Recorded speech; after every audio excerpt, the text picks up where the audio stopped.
আমরা এতদিন শুধু হুজুকে বাঙালি এই কথাটাই জেনে এসেছি।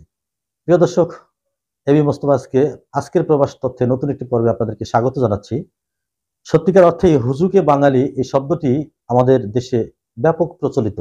এটি কেন, কি কারণে এটি আমরা এখন কিন্তু আস্তে আস্তে টের পাচ্ছি। দেখেন, আমার অনেকগুলো কন্টেন্টে আমি লক্ষ্য করেছি আমার অনেক প্রবাসীগামী তথা প্রবাসী ভাইরা বা অন্যান্য দর্শক যারা রয়েছেন, অনেকে বিভিন্নভাবে বিভিন্ন সময় কটাক্ষ করে থাকেন এবং অনেকে মন্তব্য করে থাকেন, অনেকে চিটার বাটপার অনেক ধরনের কথাও বলে থাকেন।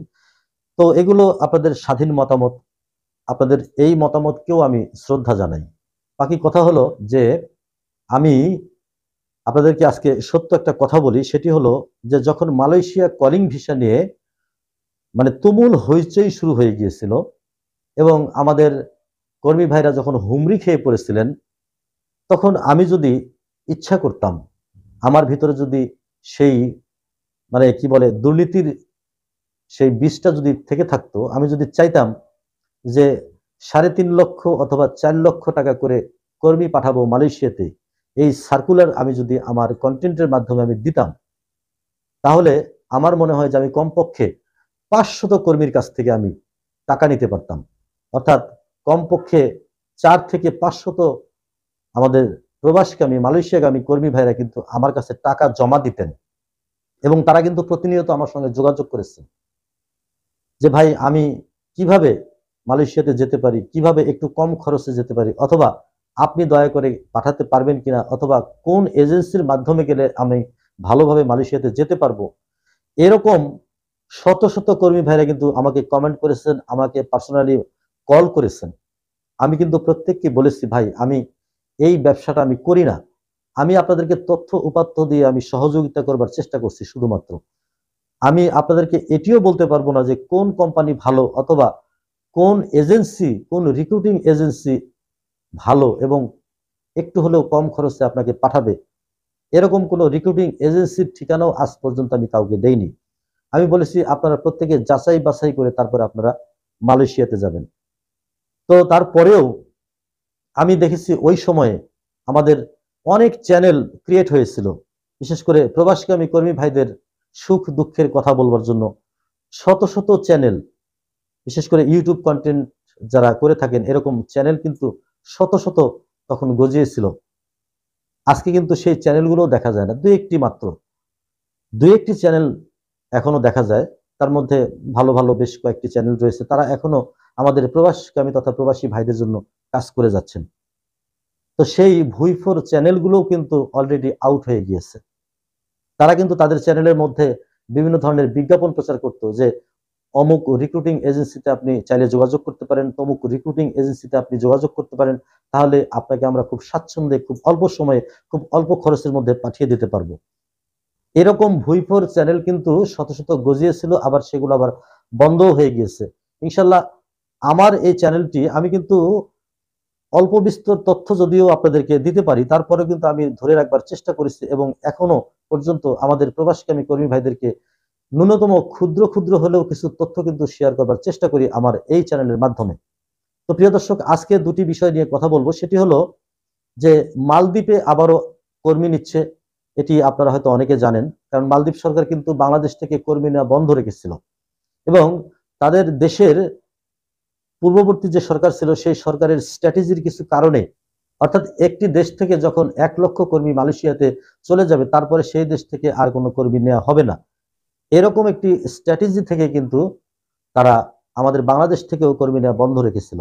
বর্তমানে আবারও মালদ্বীপের যিনি নতুন সরকার প্রধান হয়েছেন এবং মালদ্বীপের যে সরকার গঠিত হয়েছে, তারা কিন্তু সেই স্ট্র্যাটেজি থেকে আবারও বের হয়ে আসছেন এবং তারা অলরেডি সিদ্ধান্ত নিয়েছেন যে না, এরকম কোনো শর্ত বা এরকম কোনো বিষয়ের উপরে কোনো দেশ থেকে কর্মী আনা এটি বন্ধ রাখা যাবে না। কারণ মালদ্বীপে কাজের ব্যাপক চাহিদা রয়েছে, শ্রমিকের ব্যাপক চাহিদা রয়েছে, কাজের ব্যাপক ঘাটতি রয়েছে, শ্রমিকেরও ঘাটতি রয়েছে।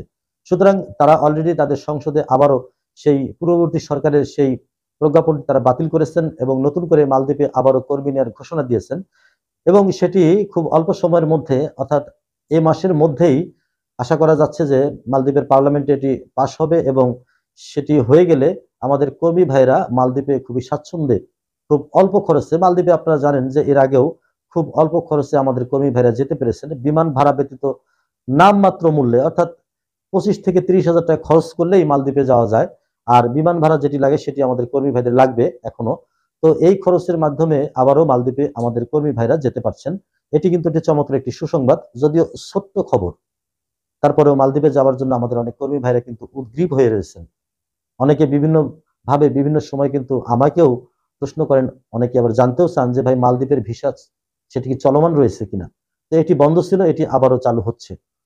দ্বিতীয় আরেকটি সংবাদ, সেটি হলো যে আমরা ইতিমধ্যেই জানতে পেরেছি যে 1,52,000 টাকা সিন্ডিকেট, অর্থাৎ মালয়েশিয়া কলিং ভিসার ক্ষেত্রে 1,52,000 টাকা শুধুমাত্র সিন্ডিকেট ফি দিতে হতো আমাদের কর্মী ভাইদের। সিন্ডিকেট যেটি ছিল সেই সিন্ডিকেটের ফি দিতে হতো 1,52,000 টাকা। এটি কিন্তু টোটালি অতিরিক্ত একটি খরচ, এটি মালয়েশিয়া কর্মী ভাইদের জন্য লেগে যেত। তো এখন যেহেতু নতুন করে কলিং ভিসায় আবারও কর্মী যাওয়া শুরু হয়ে গিয়েছে অলরেডি, আর প্রথমত 18,000 কর্মী তারা অগ্রাধিকার ভিত্তিতে প্রথম ধাপে যাবেন। তো আমি প্রত্যাশা করি যে আমাদের বর্তমান অন্তর্বর্তীকালীন সরকারের যিনি উপদেষ্টা রয়েছেন, বিশেষ করে আমাদের এই প্রবাসী কল্যাণ সেক্টরে, তিনি এই বিষয়টি অবশ্যই কিন্তু বিবেচনায় নেবেন। কারণ আমাদের প্রত্যেকটা কর্মী ভাইদের পার হেড যদি 1,52,000 টাকায় সিন্ডিকেট ব্যয় এটুকুও যদি কমে যায়, তাহলে কিন্তু আমাদের কর্মী ভাইরা প্রত্যাশা করি যে 3 থেকে 3.5 লক্ষ টাকার মধ্যে যেতে পারবেন, যেটি গিয়ে দাঁড়িয়েছিল 5 থেকে 6 লক্ষ টাকায়। তো পার হেড এই 1,52,000 টাকা এটি যদি কমে যায়, পাশাপাশি আরো দুষ্টু চক্র যারা ছিল, বিভিন্ন দালাল শ্রেণী থেকে শুরু করে বিভিন্ন মধ্যস্বত্বভোগী যারা, তারা কমপক্ষে আমাদের প্রত্যেকটা কর্মী ভাইদের কাছ থেকে 1 থেকে 1.5 লক্ষ টাকা তারাও কিন্তু প্রফিট করেছে। তো এটি যদি তারা না করতে পারে বর্তমানে, তাহলে দুটি যদি আমরা একত্রে মিলাই, একটি হলো সিন্ডিকেট ফি 1,52,000 টাকা এবং পাশাপাশি এই দুষ্টু চক্র তাদের যে মুনাফা তারা করেছিল মোটামুটি 1 থেকে 1.5 লক্ষ টাকা, এই 1.5 লক্ষ টাকা যদি মোটামুটি 3 লক্ষ টাকা যদি আমরা কমাতে পারি, এবং বর্তমান আমাদের মাননীয় উপদেষ্টা তিনি যদি কমাতে পারেন, তাহলে 3 লক্ষ টাকা পার হেড কমে যায়, মাইনাস হয়ে যায়।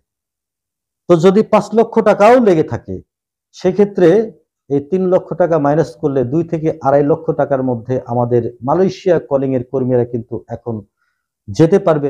এটি কিন্তু স্বাভাবিক একটি প্রক্রিয়া, অর্থাৎ এটি যাওয়া উচিত এবং আমাদের প্রত্যেকের দাবিও কিন্তু তাই, সেটি থাকবে। কারণ এর আগে আমরা বিভিন্ন অজুহাত আমরা দেখেছি, সিন্ডিকেট ফি দেখেছি, আমরা দেখেছি দালালের ফি দেখেছি, আমরা দেখেছি ভায়া এজেন্সি যারা, অর্থাৎ 100টি রিক্রুটিং এজেন্সির বাইরে অন্য যারা ছিল তারাও কিন্তু কর্মী ধরেছে, তাদের ফি তারা রেখে তারপরে বাদবাকি আবার যারা রিক্রুটিং এজেন্সি অনুমোদিত তাদের হাতে দিতে হয়েছে, তারাও কিন্তু আবার প্রফিট করেছে। এই সকল প্রফিট যদি আমরা একত্রিত করে মাইনাস করি, সেক্ষেত্রে আমাদের কর্মী ভাইরা 1 থেকে 1.5 লক্ষ বা 2 লক্ষ টাকার মধ্যে মালয়েশিয়া কলিং এ যাবেন, এটি কিন্তু এখনো প্রত্যাশিত একটি বিষয়। প্রিয় দর্শক এবং আমাদের প্রবাসীকামী তথা প্রবাসী ভাইরা, এই বিষয়টা আপনারা প্রত্যেকে মাথায় রাখবেন এবং এটি মাথায় রেখে আশা করি যে এবার আবারও কলিং ভিসায় আপনারা আপনাদের গন্তব্যের দিকে রওনা দিবেন। সবাই ভালো থাকবেন, সুস্থ থাকবেন। আমার ভিডিওতে যদি ভুল ত্রুটি হয় সেটি ক্ষমা সুন্দর দৃষ্টিতে দেখবেন। পাশাপাশি যদি ন্যূনতম সামান্য কিছু তথ্যপত্র আপনারা পেয়ে থাকেন, তাহলে অবশ্যই কমেন্ট করে জানাবেন, লাইক করবেন, সাবস্ক্রাইব করবেন। সকল কিছু দায়ভার আপনাদের উপরে। সবাই ভালো থাকবেন। আল্লাহ হাফেজ।